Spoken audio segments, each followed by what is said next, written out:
নমস্কার, আমি মনিরুল ইসলাম আর green garden চ্যানেলে আপনাদেরকে স্বাগত জানাই। বন্ধুরা, আজকে অ্যাডেনিয়াম রিপোর্টিং করে দেখাবো। বন্ধুরা, অ্যাডেনিয়াম কখন রিপোর্ট করতে হয় এবং কিভাবে রিপোর্ট করতে হয়, কি এর সয়েল মিক্সচার হবে এবং কোন সময়ে এর রিপোর্টিং করার সবথেকে উপযুক্ত সময়, সেই নিয়ে এই ভিডিওটি করেছি। আজকে এই ভিডিওতে এর সমস্ত বিষয় আমি আপনাদেরকে জানাবো। বন্ধুরা, এখন ফেব্রুয়ারি মাস শুরু হয়ে গেছে, আর অর্থাৎ গরম হালকা হালকা শুরু হতে চলেছে এবং বসন্তকালও। তাই এই সময়ই হলো সবথেকে উপযুক্ত সময় অ্যাডেনিয়ামে রিপোর্টিং করার। কারণ এই যে বসন্তকাল বা স্প্রিং টাইম, ফেব্রুয়ারি মাস থেকে এই সময়েই কিন্তু এর গ্রোয়িং সিজন, এর গ্রোথ এখনই ভালো, এখন থেকেই এর গ্রোথিং সিজন শুরু হলো। তাই এই গ্রোয়িং সিজনে যদি আপনি রিপোর্টিং করেন তাহলে অবশ্যই আপনার গাছ ভালো হবে, অনেক ব্রাঞ্চেস হবে। সেই সাথে যদি প্রুনিং করেন তাহলে অনেক ব্রাঞ্চেস হবে এবং গরমের দিনে এর অনেক অনেক ফুল পাবেন। তাই যখনই আপনি অ্যাডেনিয়াম রিপোর্টিং করবেন তার এক সপ্তাহ আগে থেকে আপনি এতে জল দেওয়া বন্ধ করে দেবেন পটে। তাহলে করে কি হবে, এইভাবে তুলতে খুব সুবিধা হবে এবং দেখবেন এর মাটিগুলো খুব সহজেই বেরিয়ে যাবে।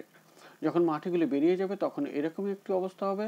তো এটিকে আমি ওয়াশ করে নেব খুব ভালো করে, যাতে করে এখন আমি একে চেক করব এর কোনো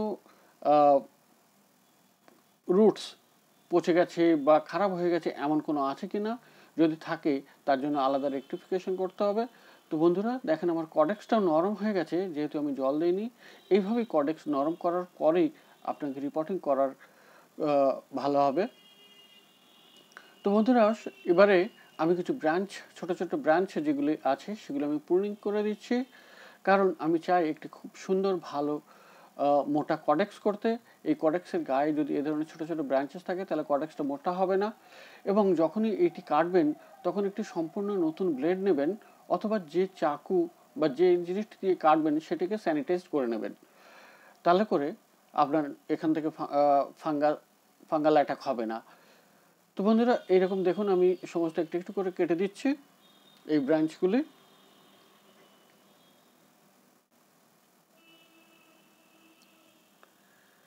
এবারে আমি এর রুটসগুলো কিছু কেটে দেবো, কারণ এর সমস্ত রুটস যদি এইভাবে থাকে তাহলে এর রুটস যে নিচের যে স্ট্রাকচারটা হবে সেটি অতটা ভালো দেখাবে না।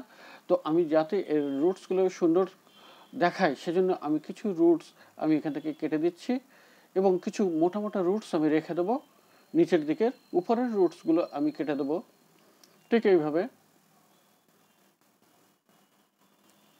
একটি একটি করে। এইভাবে রুটস কেটে দিলে আপনার নিচের দিকের উপরের যে স্ট্রাকচার হবে, রুটসগুলো মোটা মোটা হবে এবং তার এক্সপোজ রুট যেটা হবে সেটা ভালো দেখাবে। তো বন্ধুরা, এভাবেই আপনারাও করতে থাকবেন এবং এই ধরনের দেখুন এই রুটটিও আমি কেটে দিতে যাচ্ছি।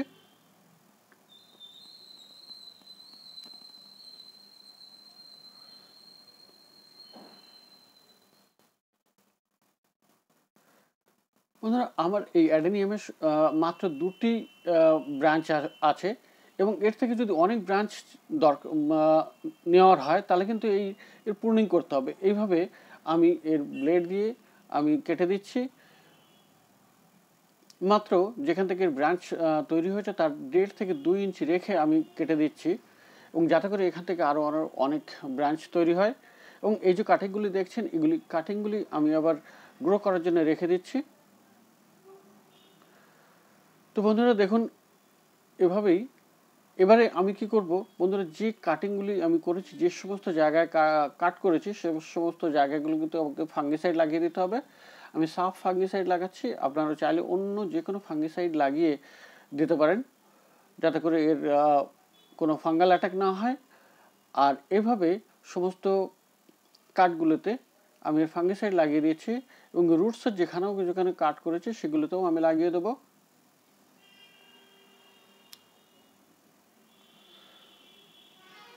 এটি গরমকাল শুরু হবে এবং এই গরমের দিনে এই অ্যাডেনিয়াম থেকে প্রচুর প্রচুর ফুল আসবে। তাই এখনই যদি আপনি রিপোর্ট করেন এই ফেব্রুয়ারি মাসে তাহলে খুবই ভালো হয়।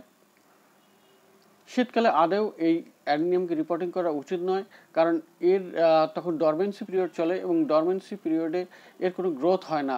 তাই তখন যদি আপনি রিপোর্টিং করেন তাই কিন্তু ভালো গ্রোথ হবে না এবং সেটাতে ভালো ব্রাঞ্চেসও পাওয়া যাবে না। তো বন্ধুরা, এবারে আমি আরও একটু বড় পটে আমি এটাকে রিপোর্ট করব, এবং রিপোর্ট করার জন্য আমি যে পটটি দেখালাম, তো বন্ধুরা এবার আমি সয়েল মিক্সচারটি দেখাচ্ছি। এখানে দেখুন আমি 3টি জিনিস নিয়েছি, মাটি, স্যান্ড আর ভার্মি কম্পোস্ট। মাটি আমি 50% নিয়েছি, আর স্যান্ড নিয়েছি 40%, আর কেবল 10% আমি ভার্মি কম্পোস্ট নিয়েছি। তো এই 3টি আমি খুব সম্পূর্ণভাবে মিশিয়ে দেবো, এবং এর সঙ্গে আমি সাফ ফাঙ্গিসাইডও মিশিয়েছি, এবং সেগুলি মিশিয়ে আগে থেকে আমি রৌদ্রে শুকিয়ে রেখেছিলাম প্রায় 1 সপ্তাহ ধরে।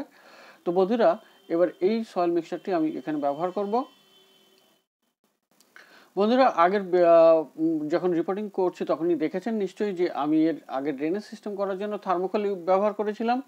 এবারে আমি থার্মোকল ছাড়া অন্য কোনো মিডিয়া আমি ব্যবহার করব।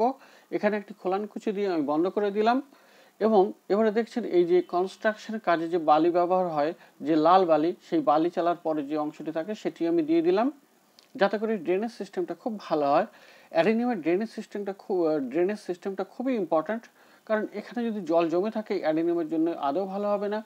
এবং তার উপরে আমি হালকা করে বালি দিয়ে দিলাম, যাতে এর সাথে মাটি বা এর যে খাদ্য দিলাম সে সমস্ত বেরিয়ে না যায়। তো বন্ধুরা, দেখেছেন আমি পটটি আমি সম্পূর্ণ ভরে রেখেছি, মাত্র উপরে 1.5 থেকে 2 ইঞ্চি আমি খালি রেখেছি, এবং এর উপরে আমি রিপোর্টিং করব।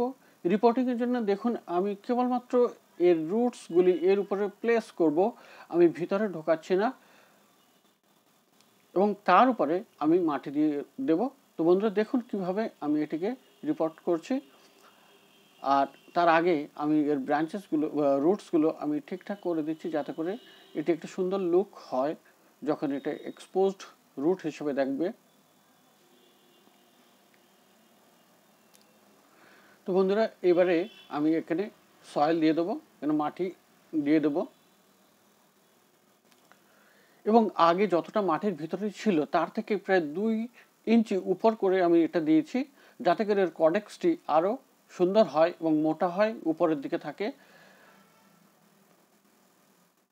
তো এইভাবে আমি মাটিটি দিয়ে দিলাম, এবং এবারে হাত দিয়ে এগুলি এর রুটসের মধ্যে, শিকড়ের মধ্যেগুলো আমি মাটিগুলি ঢুকিয়ে দেবো। কোনো শক্ত জিনিস দিয়ে এখানে খোঁচা দেবেন না, যেমন আমরা বনসাই করার সময় দিই, তাহলে এই রুটসগুলি ড্যামেজ হয়ে যেতে পারে এবং সেক্ষেত্রে ফাঙ্গাল অ্যাটাক হতে পারে। তো সুতরাং বন্ধুরা, ঠিক এইভাবেই আপনারা রিপোর্টিং করে নেবেন, এবং এই রিপোর্টিং করার সাথে সাথে আপনি জল দেবেন না, সপ্তাহখানেক পরে এখানে জল দেবেন, তাহলেই সেটি ভালো হবে। তো বন্ধুরা, এই ভিডিওটা ভালো লাগলে অবশ্যই আমার